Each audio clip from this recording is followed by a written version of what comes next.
et de évidemment. l'éthanol, on cherche aussi toujours des nouveaux débouchés. Voilà, vous cherchez toujours des nouveaux débouchés et tout ça va évidemment se développer. Entre la betterave, les grandes cultures, le lin, il y a forcément un lien, c'est que souvent c'est lié. Souvent les agriculteurs font les trois. Vous me le confirmez, Laurent Cardon? Tout à fait, j'en suis pas l'exemple. Et ben voilà. Voilà.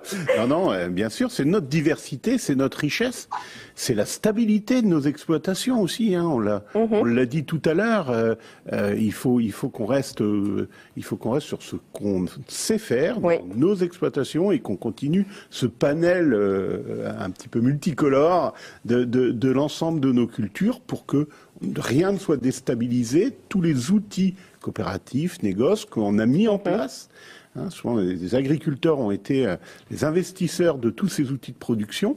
Donc, que tout ça, et qu'on garde une certaine stabilité pour assurer, on l'a dit, la souveraineté alimentaire de notre région, de la France, mais aussi la sécurité alimentaire, parce que ça, c'est hyper important. Je veux dire qu'aujourd'hui, c'est notre premier souci. Merci beaucoup, Laurent Cardon. Je vais me tourner vers vous, Frédéric Lay. Merci d'être avec nous. Vous êtes le président, je cherche mes notes. Hop, vous êtes le président des producteurs de lin du Nord. C'est bien ça. Bonjour. Parlez-nous du lin. J'avais envie de dire que c'est un bon filon pour la région, le lin. C'est un excellent filon, évidemment. Non, mais quand j'écoute mes collègues, je trouve qu'il y a beaucoup de choses qui se ressemblent entre la betterave et le lin. Bon, la différence, le lin, c'est une petite production. Dans les Hauts-de-France, c'est 50 000 hectares qui est produit par 3 000 producteurs à peu près. Comparé à la betterave, c'est vraiment minime. Oui. Le lin, c'est une culture qui est très sensible et contrairement à la betterave, on la produit non pas pour la consommer directement, mais pour la fibre qu'elle contient. Oui. Donc c'est surtout ça qui nous intéresse et qu'on cherche à ramener de la qualité pour produire cette fibre qui sert à créer des vêtements. La région est leader quand même, faut le préciser. C'est un petit secteur de production, donc je dirais la région n'est pas plus leader que d'autres régions parce que on produit du lin que dans l'extrême nord, je dirais, de la France, à la partie nord de la France. Donc on n'est pas plus leader que d'autres. La France est leader, je vais dire ça. La France est leader. Donc la région est leader au niveau européen finalement. Si on peut voir ça comme ça. Tout à fait. Oui. Alors en quoi justement notre région, là aussi même question que je posais tout à l'heure pour la betterave, en quoi notre région est propice à la culture du lin? Je vais reprendre les arguments de mes collègues. C'est qu'on a le terroir, il faut quand même une terre assez limoneuse, je dirais, pour produire du lin. On a quand même le potentiel. Il faut le climat, il faut de l'eau. Ça, c'est des choses importantes qu'on a chez nous. C'est ce qui est important, quoi. Alors, juste une question.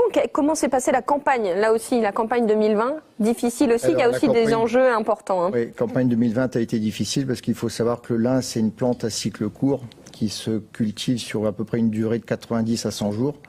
Donc forcément, durant cette période, si on a des incidents climatiques, il y a une répercussion directe sur le rendement du lin.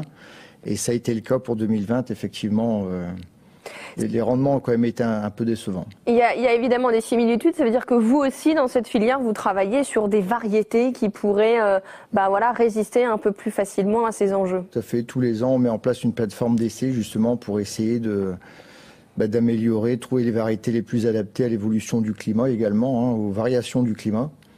Donc effectivement, il y a une recherche qui est faite tous les ans. Et aussi, on a cette plateforme d'essai sur laquelle il y a des micro-parcelles. On a des micro-parcelles avec 0 phyto, aussi pour essayer d'améliorer, de répondre à la problématique de demain, quoi. Alors, il faut le préciser, le lin est produit dans notre région, mais il est directement exporté. Il est exporté où ? Donc il est majoritairement exporté, mais pas que, puisqu'il est... Donc il faut savoir que nous, on produit le lin. Une fois qu'il est récolté, il est taillé. On a des usines dans les Hauts-de-France, il y a à peu près 13 usines qui travaillent le lin. Leur rôle, c'est d'extirper cette fibre. Et c'est cette fibre qui, après, est majoritairement exportée, quoi. Exportée en Asie, on imagine ? Oui, majoritairement, oui. Alors, on va en parler dans un instant avec Odile Itkoviak de la CELC, Confédération Européenne du Lin et de la Chambre de ce lin qu'on retrouve dans la mode. Juste une dernière question. Vous avez un syndicat, Frédéric Lay. Quelle est l'ambition, quels sont les objectifs de ce syndicat? C'est de travailler toujours sur les techniques autour du lin, Nous, c'est ça. Moi, je représente les producteurs et l'objectif de notre syndicat, c'est d'améliorer justement la productivité, d'améliorer la qualité. Nous, on travaille beaucoup là-dessus. Le bio, la question se pose. Alors, c'est déjà une fibre un peu écologique, le lin. Mais est-ce que la question du bio se pose? C'est dans l'air du temps, le bio, le coton bio, le lin bio, c'est dans l'air du temps. Est-ce que la question se pose? Déjà, il faut savoir que le lin est très peu gourmand en produits phytosanitaires, en engrais. Contrairement à d'autres cultures, c'est quand même un atout aujourd'hui. Donc effectivement, le bio, c'est comme vous dites, c'est dans l'air du temps. Donc dans les Hauts-de-France, il y en a, je sais aujourd'hui très peu. J'ai pas de chiffres précis à vous donner là-dessus, mais je sais que c'est en développement. Alors maintenant, on y arrivera, le bio, parce que dans ces plateformes d'essai qu'on met en place, tout à l'heure, on parlait de technologie au niveau de la betterave, mais le lin, c'est exactement pareil. On parlait de robots de désherbage. Moi, j'y crois. Vous attendez l'innovation technologique, oui. Fortement. Si on se projette 10 ans en arrière, en 10 ans, il y a déjà une grande évolution. Mais je pense que dans 10 ans, il y aura encore une grande évolution. Et ce qui était impossible il y a 10 ans sera réalisable demain, je pense. C'est mon point de vue. Sébastien Lemoine, vous nous parliez tout à l'heure de la betterave bio. Je sais que vous avez fait du lin bio, vous. C'est pas si facile de faire du lin bio. D'ailleurs, vous avez arrêté, vous me disiez, c'est ça, hein? Oui, j'ai fait du lin bio il y a 7-8 ans. J'étais le premier producteur de lin bio dans les Hauts-de-France. Et en fait, la valorisation était au même niveau pratiquement que le lin conventionnel. Et avec le surcoût qu'on pouvait avoir, notamment avec la main-d'œuvre, j'ai arrêté. Et puis dans un système légumier, ça s'y prêtait pas forcément, mais c'est vraiment une culture que j'apprécie beaucoup, le lin. Alors le bio en Hauts-de-France, juste pour vous donner 2-3 chiffres, c'est 32 hectares de lin bio, 150 hectares en conversion. Il faut 2 ans pour la conversion, je le rappelle. Donc ça fait 1076 hectares de lin bio en tout, je pense. Enfin voilà, c'est encore très peu de choses finalement parce que voilà, on l'a compris, le lin est quand même une fibre déjà assez peu consommatrice de produits phytosanitaires. Dans un instant, Odile Litkoviak, vous allez nous parler de la tendance du lin dans la mode qui est présente et de plus en plus présente. Avant ça, il y a évidemment d'autres débouchés du lin, on va en parler dans un instant, et notamment dans la région à côté de Dunkerque, des gobelets qui sont réalisés en lin. Guillaume Desplanques a réalisé un documentaire diffusé sur WEO, ça s'appelle Le temps est venu. Il est allé à la rencontre de Eddy et Camille Deligne, père et fille, qui ont fondé la société Dinov en février 2018. Et donc, ils fabriquent des gobelets en lin et le lin vient des Flandres. Regardez ce reportage.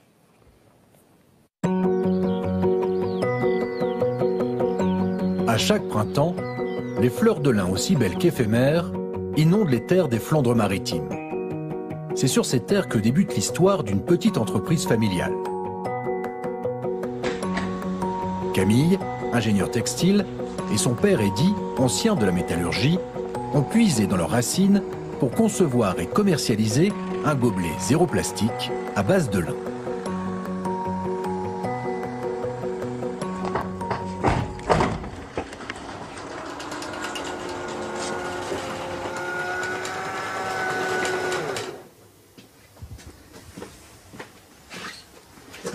Donc voilà. Là, on a reçu les gobelets gravés. Ouais, donc c'est bon, les gobelets. La sérénité Dunkerque.